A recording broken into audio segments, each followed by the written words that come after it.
Assalamualaikum warahmatullahi wabarakatuh. Berjumpa lagi dengan saya Meli Aprianti, calon guru penggerak angkatan 11 dari SMP Negeri 1 Pedamaran Timur, Kabupaten Ogan Komering Ilir, Sumatera Selatan. Kali ini saya tidak sendiri, saya ditemani oleh Ibu Dwiki Alindasari selaku guru IPA di SMP Negeri 1 Pedamaran Timur. Assalamualaikum Bu Dwi. Salam Meli. Bagaimana kabarnya Bu hari ini? Alhamdulillah baik. Ibu gimana kabarnya? Alhamdulillah baik juga. Alhamdulillah ya Bu. Hari ini kita akan mengadakan percakapan praobservasi ya Bu. Nanti saya akan mengamati jalannya proses pembelajaran yang Ibu lakukan di dalam kelas ya Bu. Adapun tujuan yang dilakukan supervisi adalah untuk mengetahui dan juga mengevaluasi jalannya proses pembelajaran yang Ibu lakukan dan kenapa hari ini kita melakukan percakapan praobservasi sebagai persiapan awal sebelum nanti Ibu melakukan kegiatan pembelajaran dan lebih siap, lebih percaya diri sehingga proses pembelajaran yang Ibu lakukan yang terbaik buat murid. Begitu ya Bu? Ada beberapa pertanyaan yang akan saya sampaikan, Bu. Yang pertama berkaitan dengan tujuan. Kira-kira apa tujuan pembelajaran yang ingin Ibu capai? Jadi untuk tujuan pembelajaran itu ada dua yang akan saya capai. Yang pertama, melalui kegiatan praktikum, peserta didik itu diharapkan mampu dapat menganalisis zat-zat pada bahan makanan secara kualitatif dengan benar. Jadi nanti disediakan bahan-bahannya, mereka mencari tahu apakah itu termasuk karbohidrat, protein, ataupun vitamin. Kemudian tujuan yang kedua, melalui kegiatan praktikum ataupun diskusi dan mengkaji literatur tentunya, peserta didik itu diharapkan mampu dapat mengetahui jenis-jenis bahan makanan yang mengandung nutrisi dengan benar. Jadi ada dua tujuannya Bu dalam pembelajaran yang saya lakukan. Baiklah, ada dua tujuan pembelajaran yang ingin Ibu capai ya Bu. Nah, bagaimana dengan area pengembangan yang ingin Ibu capai atau ingin Ibu lakukan secepatnya? Ya, jadi setelah melakukan praktikum itu, saya berharap bahwa peserta didik itu bisa menganalisis bahan makanan tersebut ya. Jadi bukan tahu ini cuma karbohidrat, ini protein ya. Jadi mereka tahu apa saja manfaatnya, kemudian apa saja kegunaannya untuk sehari-hari. Nah, kemudian yang kedua itu bisa memisahkan ini jenis termasuk ke sini, ini klasifikasinya. Jadi seperti itu Bu. Oh iya. Iya. Baik. Jadi area pengembang yang ingin Ibu capai, siswa paham akan karbohidrat ya Bu ya, dan pembagiannya. Nah, dan saya ingin mendengar Bu, bagaimana rencana pembelajaran yang ingin Ibu terapkan di dalam kelas, mungkin dari strategi pembelajarannya, model pembelajarannya, maupun metode pembelajarannya. Ya, jadi kalau untuk model pembelajaran yang saya gunakan itu discovery learning ya. Jadi discovery learning itu ada 5 tahapan ataupun 5 sintak. Yang pertama, peserta didik itu diberi stimulus ya, stimulus. Nah, kemudian yang pertama yang dilakukan oleh guru yaitu saya menstimulus peserta didik mengamati saya ketika praktikum. Jadi pertama mereka itu belum praktikum Bu, saya dulu praktikum. Nah saya uji karbohidrat, ada beberapa bahan makanan yang saya lakukan, kemudian masuk ke tahap yang kedua, identifikasi masalah. Setelah saya praktik, mereka mencari tahu masalah apa. Misalnya, kenapa ya kok ketika karbohidrat diberi tetesan iodium ataupun menggunakan obat tetes, itu kenapa berubah berwarna gelap. Jadi mereka mencari-cari masalah apa yang terjadi. Itu sudah masuk ke tahap kedua. Kemudian tahap yang ketiga yaitu pengumpulan data. Nah, pengumpulan data ini baru peserta didik itu mencoba melakukan praktik ya, yang sudah saya lakukan di awal tadi atau demonstrasi tadi. Nah, semuanya itu melakukan praktikum semua anak. Nah, setelah melakukan praktikum di kelompok masing-masing masuk ke tahap sintak keempat. Nah, di tahap sintak keempat itu pembuktian. Nah, di pembuktian ini peserta didik mengkaji literatur ya, dari praktikum, dari bahan ajar maupun dari buku paket yang sudah disediakan oleh guru. Nah, di pembuktian ini juga mereka menyampaikan atau presentasi hasil dari praktek pada saat itu. Nah, kemudian yang terakhir seperti biasa pada pembelajaran umumnya yaitu kesimpulan dan seperti itu Bu.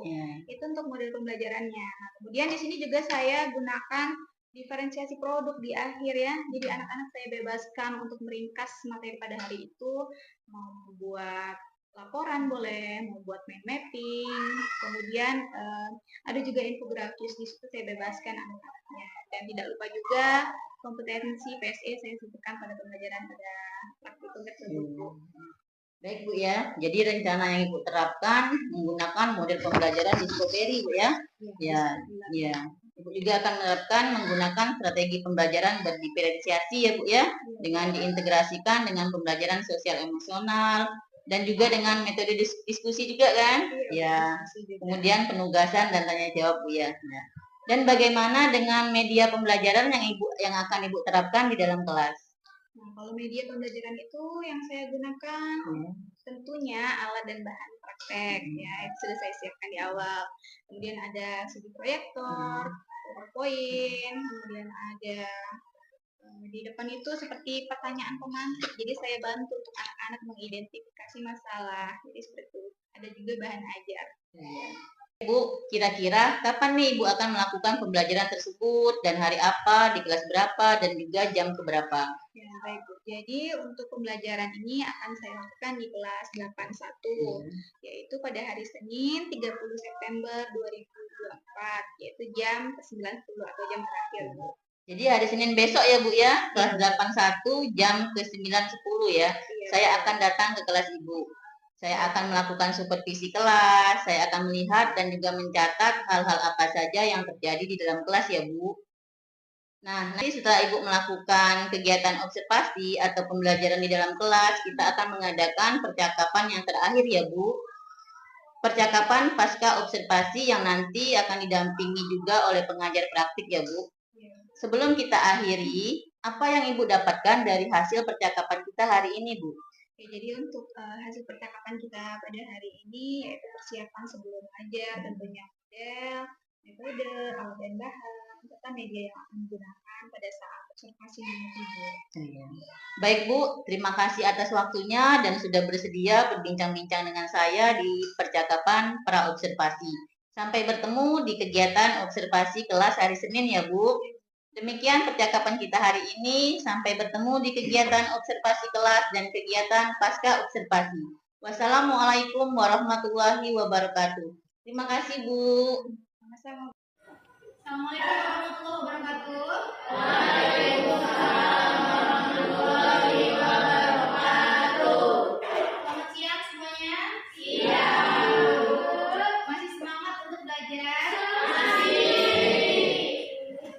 Oke, baiklah, sebelum kita belajar pada hari ini, ada baiknya kita berdoa dulu. Silakan ketua kelasnya untuk memimpin doa. Siap. Berdoa mulai.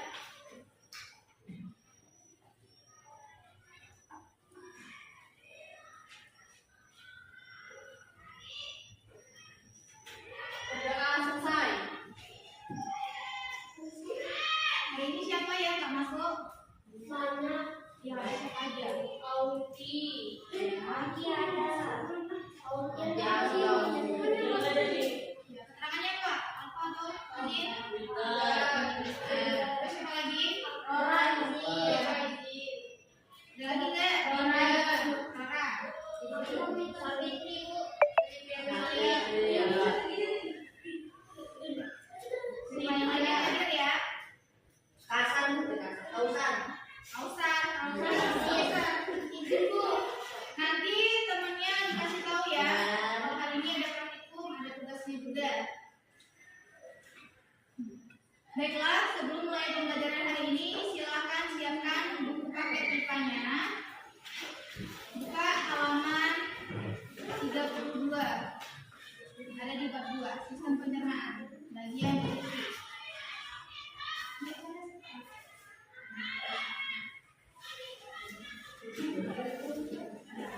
Semuanya sudah disiapkan ya? Semuanya lengkap bahan-bahannya?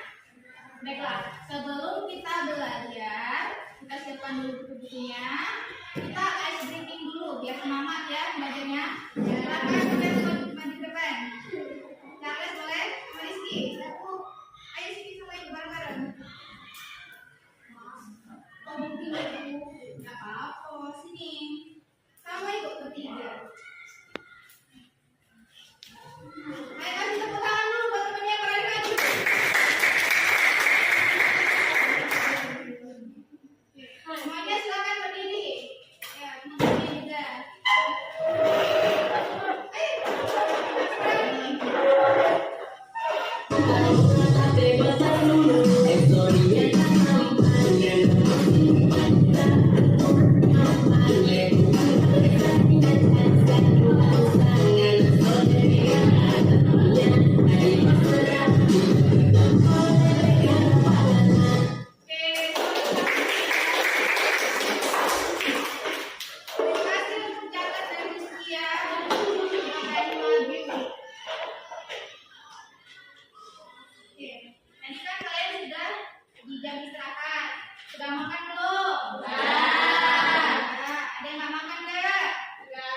manfaatnya.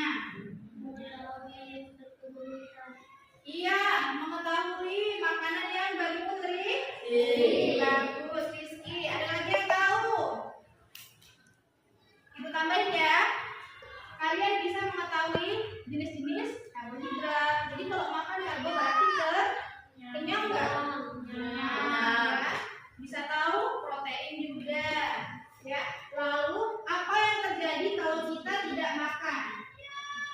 Apa? Betul. Apalagi selain apa? Sakit perut, Bu. Sakit perut. Nggak ada energi. Nggak ada energi. Makanya harus makan. Ya. Nah, maka dari itu di sini kita akan membahas tentang nutrisi pada makanan. Kita akan uji makanan-makanan itu apa saja yang mengandung karbohidrat, lemak, dan vitamin secara kualitatif. Ada yang tahu nggak apa itu kualitatif? Kualitatif adalah dengan cara mendeskripsikan. Misalnya nanti kita praktek, kita dapat, oh iya ternyata nasi itu karbo. Itu sama dengan deskriptif atau kualitatif. Paham? Oke, kita lanjut. Kita belajar itu pasti ada tujuannya. Di sini tujuannya ada dua. Melalui kegiatan praktek, peserta didik mampu menganalisis data pada bahan makanan. Yang kedua, mengetahui jenis-jenis bahan makanan yang mengandung nutrisi dengan benar. Oke, jadi ada dua ya tujuan kita belajar pada hari ini. Nah, sekarang kalian sudah duduk berkelompok sesuai dengan keinginan kalian ya. Kelompok sebelah sana hanya 2 orang karena ada beberapa anak yang tidak masuk. Ada yang izin, kemudian ada yang hotel juga tadi. Nah, di sini kita akan mendemonstrasikan dulu bagaimana menguji makanan. Ya, semuanya perhatikan. Halo. Hai. Ada yang tahu ini kata siapa? Atas HP. Yang kertas ini digunakan untuk uji lemak. Ya. Kalau uji karbohidrat kita pakai flat test. Di sini ada flat test, kemudian ada sendok, ada dengarnya, kemudian ada wortel dan alu. Oke, kita berdiri ya.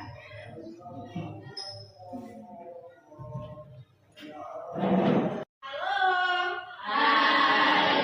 Lanjutkan ya. Untuk alat dan bahan itu ada namanya flat test. Kemudian ada sendok, ada kertas HPS serta bahan-bahan yang akan diujikan. Kemudian ada wortel dan alu. Ini apa? Wortel. Ini alu. Ini apa? Ayo, baru loh kasih tahu. Flat test. Ini akan digunakan untuk uji karbohidrat ya. Ini untuk uji lemak. Oke, bagus. Paham ya. Kemudian di sini ada beker gelas. Ini namanya glikol ya. Ini digunakan untuk menguji bahan-bahan yang akan kita gunakan. Oke, untuk uji karbohidrat, hal yang pertama dilakukan adalah ambil semua bahannya satu-satu. Semua bahan diuji ya. Kemudian masukkan ke dalam wortel dan alu, dihaluskan. Ini yang kalian nanti haluskan sampai benar-benar halus.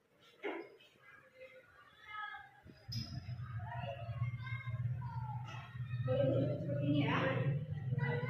Kemudian masukkan nasi ke dalam flat test. Kemudian ya Pak, bol. Betadin juga bisa karena semuanya mengandung iodin. Masukkan 2 sampai 3 tetes. Bisa menggunakan ini? Bisa. Teman, jet. Dimasukkan. Lepaskan. 2 tetes. Boleh? 3 tetes juga boleh. Kemudian diamati.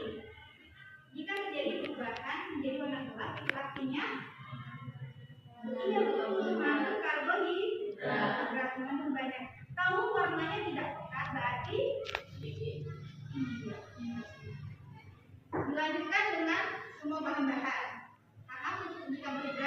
Sama, untuk uji vitamin C caranya sama, ya. Yang membedakan di sini adalah yang kedua, untuk uji lemak. Untuk uji lemak itu semua bahannya dihaluskan. Setelah dihaluskan, ditaruh di kertas, ya. Kemudian kita lihat bagian bawahnya. Kalau dia tembus berarti mengandung lemak, dia ada minyak-minyaknya, ya. Kalau tidak berarti tidak ada. Paham? Tanyakan. Oke, kalau ada yang bertanya. Kira-kira dari demonstrasi yang sudah Ibu lakukan tadi, apa pertanyaannya ya terkait yang sudah Ibu lakukan? Ayo. Sebagai contoh, apa sih kandungan yang ada di dalam pugau sehingga bisa mengubah warna jadi hitam? Kemudian yang kedua apa?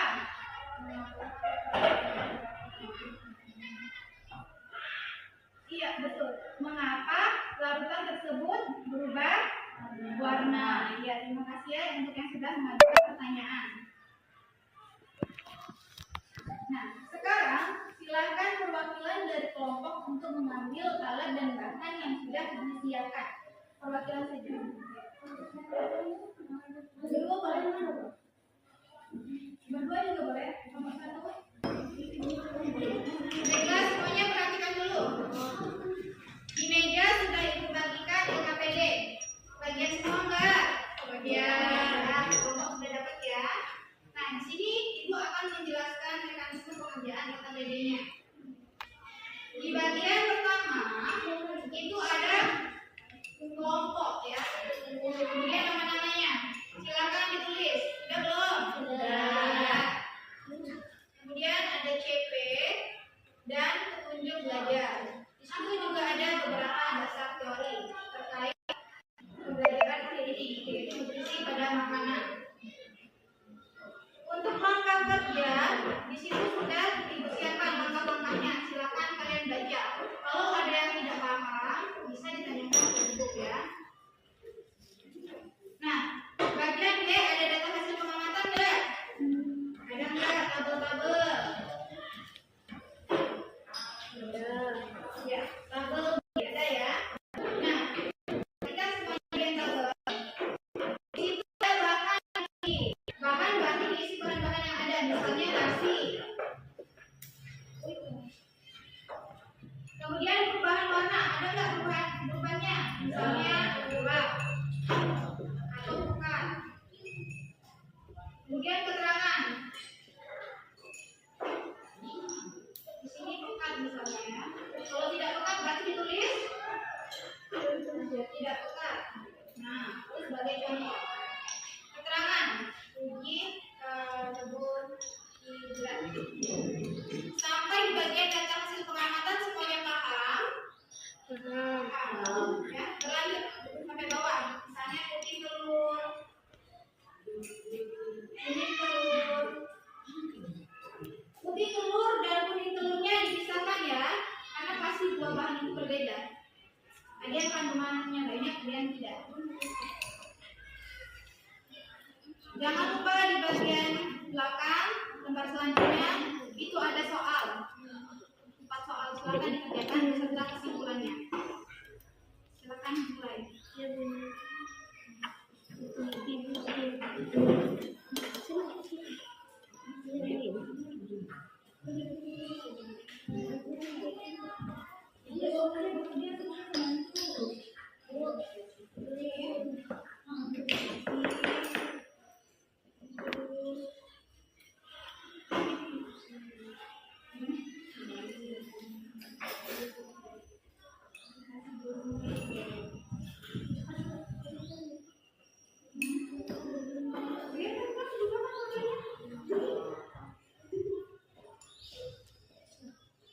Berarti kalau dibuang warna menjadi nah, dia mengandung karbon.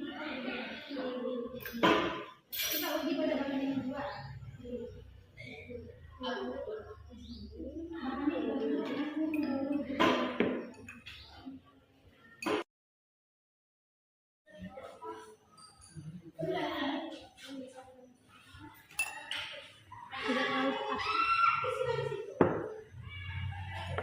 Ada ya pelajaran ini.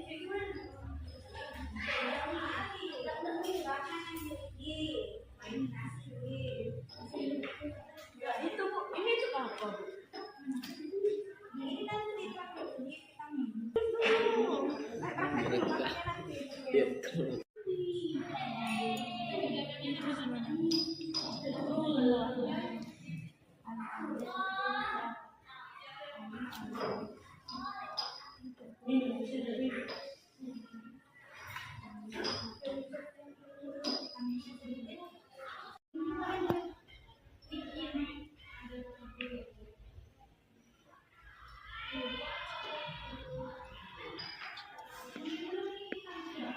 Perhatikan ya, ketika vitamin C dimasukkan ke dalam bubol, ya, atau dikasih bubol, itu seharusnya berubah warna menjadi apa?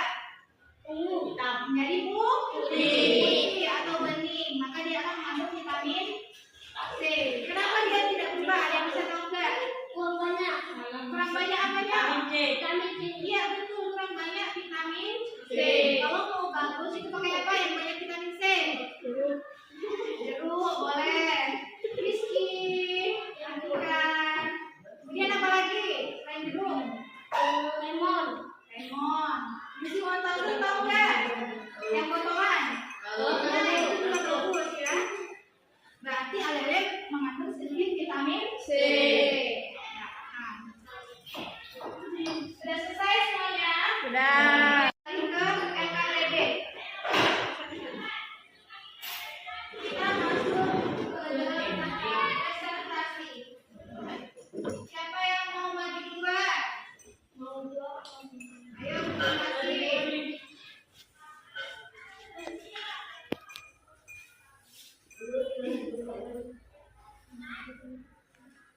Nih, nomor 1 dan nomor 2. Siapa yang berani maju duluan? Ajeng boleh belum Pak Ajeng? Ayo sini ke depan sini. Ayo nanti ibu bantu. Semua kelompok maju. Ya, silakan semuanya perhatikan.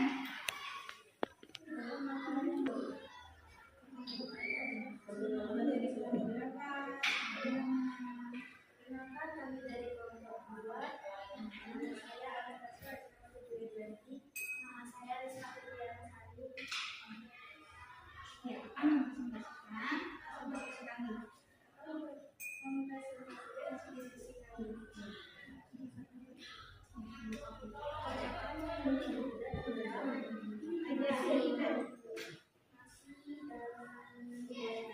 Nasi dan gorengan. Ayo kelompok 1 dan kelompok 3 sama nggak jawabannya? Makanan yang mengandung karbohidrat. Nasi dan gorengan. Sama? Ada yang beda nggak? Sama. Ada pertanyaan nggak? Nggak ada yang punya pertanyaan. Kenapa ya gorengan mengandung karbohidrat? Ada apa sih dalam gorengan itu? Ada kedelai. Ada kedelai, ada yang jawab ada kedelai, ada yang jawab ada minyak. Kemudian ada apa lagi? Tempe gorengannya ada minyak nggak? Ada. Itu buat dari apa?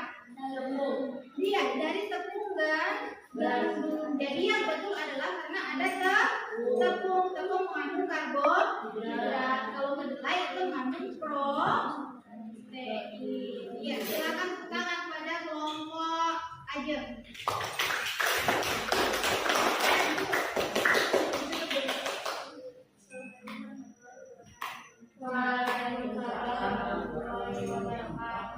Kelompok 3. Analisislah mengapa terjadi perubahan warna ketika betadine ditambahkan tablet vitamin C atau ale-ale. Nah, kenapa? Kita nggak pakai betadine ya, kita pakainya bubol. Kelompok mana yang mau maju? Ya, jangan boleh. Kelompok semuanya maju ke depan.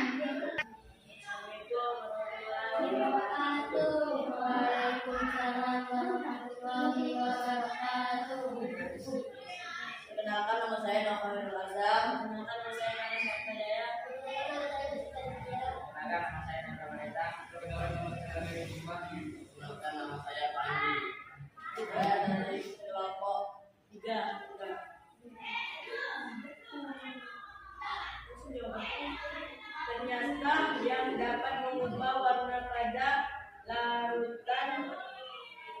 betadine. Glucose adalah vitamin C. Dalam vitamin C terdapat senyawa yang disebut asam ascorbat. Ini sama nggak jawabannya? Ya, vitamin C asam nggak? Ya. Jadi ibu kasih. Oke, terima kasih pada kelompok 1.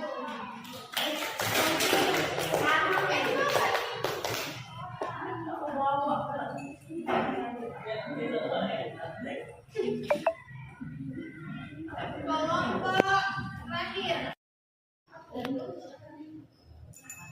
Assalamualaikum warahmatullahi wabarakatuh.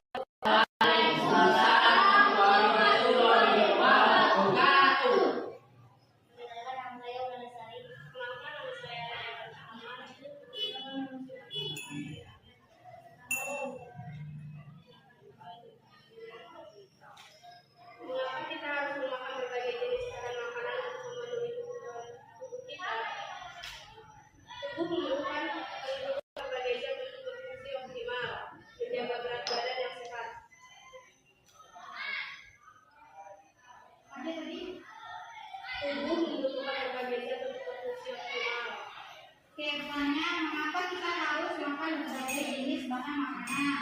Katanya tubuh membutuhkan berbagai zat untuk berfungsi.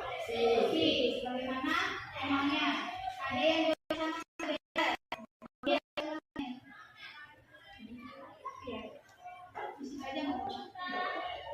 Mengapa kita harus makan berbagai jenis bahan makanan untuk mengurangi berat badan dalam tubuh, mendukung pertumbuhan dan kembangan yang optimal, meningkatkan imunitas, dan mencegah defisiensi zat gizi.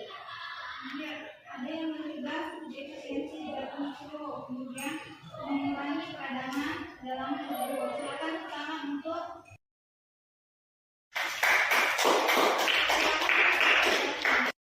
hari ini itu kalian ringkas, boleh bikin poster, laporan, ataupun catatan mind mapping buku IPA ya. Paham? Paham. Ada yang ditanyakan? Ya. Ada. Mari kita simpulkan pembelajaran pada hari ini. Hari ini kita belajar tentang apa? Uji coba. Ya, uji coba makanan. Yaitu karbohidrat, protein, vitamin, yang mengandung karbohidrat apa saja? Nasi, gorengan. Yang mengandung vitamin C siapa saja? Kemudian mengandung lemak bahan apa aja? Gorengan. Dulu ada yang jawab dulu nih. Baiklah, kita refleksi proses pembelajaran pada hari ini ya. Biasa aja atau mudah dipahami atau sulit? Mudah dipahami. Mudah dipahami. Bagian mana yang bisa dipahami? Bahan uji. Oh, bahan yang diuji jelas Bu, mudah didapatkan. Prakteknya sulit nggak? Enggak. Kalian lakukan semua nggak tadi? Enggak. Semuanya mencoba nggak? Enggak. Jadi mudah dipahami ya, jelas ya? Baiklah, terima kasih untuk pembelajaran hari ini. Ibu akhiri, Assalamualaikum warahmatullahi wabarakatuh. Assalamualaikum warahmatullahi wabarakatuh. Berjumpa lagi bersama kami dalam percakapan pasca observasi bersama saya Meli Aprianti, calon guru penggerak angkatan 11 dari SMP Negeri 1 Kedangaran Timur, Kabupaten Ogan Komering Ilir. Saya masih ditemani oleh Bu Wiki Alindasari sebagai guru yang telah diobservasi pada kegiatan supervisi akademik, dan saya pun ditemani oleh Bu Zulfa sebagai pengajar praktik pada pendidikan guru penggerak angkatan 11. Assalamualaikum Bu Zulfa. Assalamualaikum Bu Wiki. Bagaimana kabarnya hari ini? Alhamdulillah baik ya Bu ya. Baik, dalam percakapan pasca observasi ini saya akan memberikan pertanyaan-pertanyaan kepada Bu Wiki terkait dengan jalannya proses observasi kelas yang sudah Ibu lakukan dengan tujuan mengevaluasi sejauh mana proses pembelajaran yang Ibu lakukan. Untuk pertanyaan pertama ya Bu, bagaimana Bu perasaan Ibu terkait dengan jalannya kegiatan observasi kelas yang sudah Ibu laksanakan? kondisi kelas yang sudah saya lakukan itu berjalan baik di kelas 81. Baiklah Bu, jadi observasinya berjalan dengan baik ya Bu di kelas 81. Bisa diceritakan kembali Bu area perkembangan apa yang Ibu lakukan di dalam kelas, kemudian langkah-langkah atau tahapan pembelajaran apa yang sudah Ibu lakukan di dalam kelas. Baiklah, untuk area pengembangan itu tujuan melalui praktikum sekaligus dapat menganalisis apa saja visi yang ada pada bahan-bahan yang disediakan oleh guru. Kemudian yang kedua, pengalaman yang bisa dicapai melalui kegiatan edukator sekaligus juga dapat mengetahui visi yang ada pada pengamanan yang telah disiapkan oleh guru. Nah, untuk model pembelajaran itu sendiri yaitu menggunakan model discovery learning. Jadi discovery learning itu ada 5 simpaksnya. Yang pertama, stimulus. Jadi pada saat stimulus ini, guru itu mendemonstrasikan kegiatan praktik uji coba dan pengamanan. Ya. Nah, yang kedua, sintaks kedua yaitu studi masalah. Itu peserta didiknya mengajukan pertanyaan terkait yang sudah dipraktikkan oleh guru tadi. Misalnya, menggunakan perhitungan yang karbohidrat. Jadi peserta didiknya bertanya, kenapa ya Bu pada praktikum karbohidrat saat bahannya dideteksi oleh Google, kenapa berubah menjadi warna biru? Itu contoh pertanyaannya. Kemudian yang ketiga, yaitu sintaks ketiga, yaitu peserta didik dikasih LKPD. Nah, jadi pada saat dikasih LKPD, itu peserta didik baru mencoba melakukan kegiatan praktikum. Karena tadi kan si gurunya mendemonstrasikan. Nah, kemudian di sintaks ketiga ini peserta didiknya melakukan. Setelah melakukan, peserta didik mencari jawaban yang ada di LKPD, kemudian dievaluasi oleh guru, kemudian kesimpulan. Baik ya Bu ya, jadi area pengembangan itu Ibu menganalisis, melakukan studi literatur dan menggunakan metode pembelajaran discovery learning. Nah, dan menurut Ibu sejauh mana area pengembangan yang Ibu sudah sampaikan tadi, apakah sudah berhasil dilakukan di dalam kelas atau tidak? Baiklah, untuk area pengembangan itu alhamdulillah sudah tercapai. Jadi peserta didik sudah tahu nih, jadi dari tujuan pembelajaran tadi, misalnya ketika karbohidrat, jadi tahu kalau makanan ini mengandung karbohidrat, yang mengandung lemak, jadi mengandung vitamin C. Jadi sudah tidak tercapai. Alhamdulillah ya Bu, jadi area pengembangannya sudah tercapai.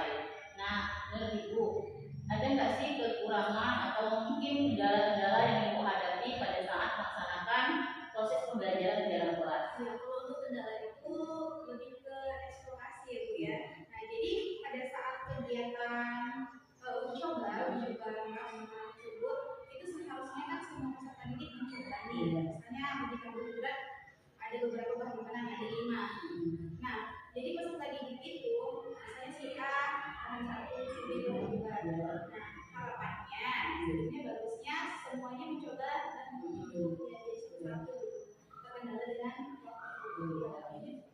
Baiklah, jadi masih ada kendala dalam sisi eksplorasi ya Bu ya. Jadi peserta didik itu mungkin ada sebagian siswa yang belum mencoba untuk prakteknya ya Bu ya. Dia tidak membagi bahan untuk praktek dan atau di dalam waktu juga ya Bu ya.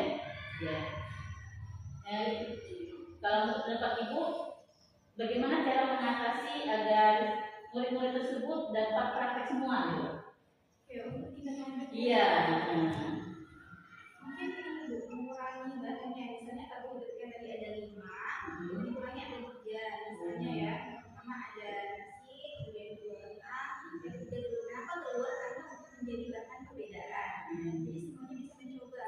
Telur hanya 3, kebagian semua. Sedangkan tadi banyak masih tak kebagian. Mungkin itu solusi dari saya di depannya. Baik, jadi untuk pembelajaran kedepannya Ibu akan mengurangi dari bahan-bahan di praktek tadi ya Bu ya. Ya, yang mudah-mudahan nanti yang Ibu rencanakan dapat terrealisasi ya Bu ya, dan memberikan proses pembelajaran yang lebih baik dibandingkan dari yang kemarin ya Bu. Saya tunggu nanti ya Bu ya cerita-cerita Ibu, apakah nanti bisa direalisasikan atau tidak. Nah, bagaimana nih Bu? Kapan Ibu akan melakukan perubahan dari rencana yang Ibu sampaikan tadi?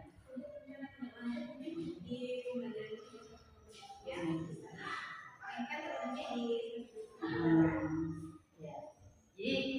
rencana tindak lanjutnya semester berikutnya ya Bu ya, karena ini kita sudah di akhir semester ya Bu ya. Baiklah Bu, terima kasih banyak atas jawabannya. Mudah-mudahan apa yang kita rencanakan ini bisa secepatnya terrealisasikan. Kegiatan supervisi akademik sudah selesai, dimulai dari kegiatan pra-observasi, observasi kelas, dan percakapan pasca observasi. Saya ucapkan terima kasih sebanyak-banyaknya kepada Ibu Zulfa, terima kasih kepada Ibu Vicky.